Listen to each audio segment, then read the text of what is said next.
अस्सलाम वालेकुम व्यूवर्स। आज हम कश्मीरी चाय बना रहे हैं। सबसे पहले एक देचकी में 3 कप पानी डालें।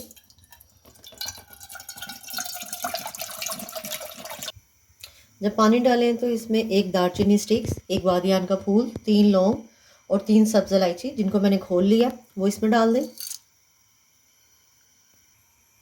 जब पानी में बबल्स आना शुरू हो जाए इसमें 1 टेबल स्पून कश्मीरी चाय जिसे पिंक टी भी बोलते हैं वो इसमें डाल दें और अब इसे मीडियम फ्लेम पर पकने दें। अब ये पकना शुरू हो गया है। अब इसे कवर करके इसे कुक करें।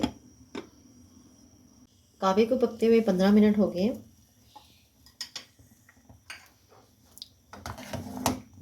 मिनट के बाद इसमें 1/4 टीस्पून नमक,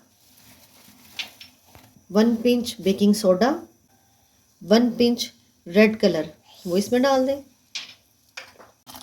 5 से 7 मिनट के लिए इसको ऊपर से ऐसे नीचे गिराते हुए इसको इसी तरह इसमें मिक्स करते रहें।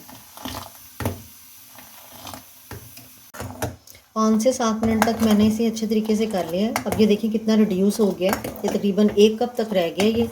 अब हम इसे स्ट्रेन कर लेते हैं।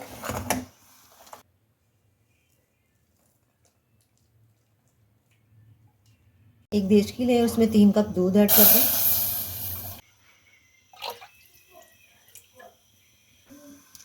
जब दूध उबलना शुरू हो जाए तो इसमें ये 1 पीस बर्फ़ी का वो इसमें शामिल कर दें और हाफ़ टेबल स्पून चीनी आप अपने टेस्ट के मुताबिक भी डाल सकते हैं। मैं इसमें हाफ़ टेबल स्पून डाली हूँ क्योंकि मैंने इसके अंदर बर्फ़ी भी डाली है। अब दूध को अच्छे तरीके से इसमें पका लें। जितना अच्छा हमारा दूध पका होगा उतनी ही अच्छी ये चाय बनेगी।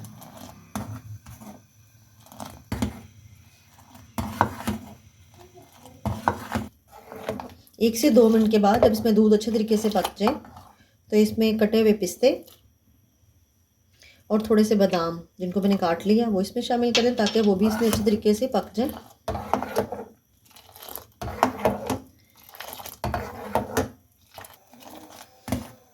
अब इसके अंदर जो हमने कावा बनाया था उसे शामिल कर दें। कावे को आप जो स्ट्रेन करके आप इसको 2-3 दिन के लिए फ्रीज भी कर सकते हैं। अब देखिए इसका माशाल्लाह कितना अच्छा कलर आ गया।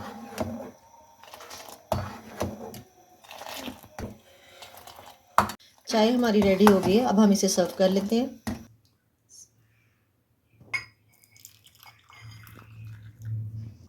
लास्ट में इसके ऊपर थोड़ा सा पिस्ता डाल दें और अब हमारी कश्मीरी चाय सबके लिए रेडी है।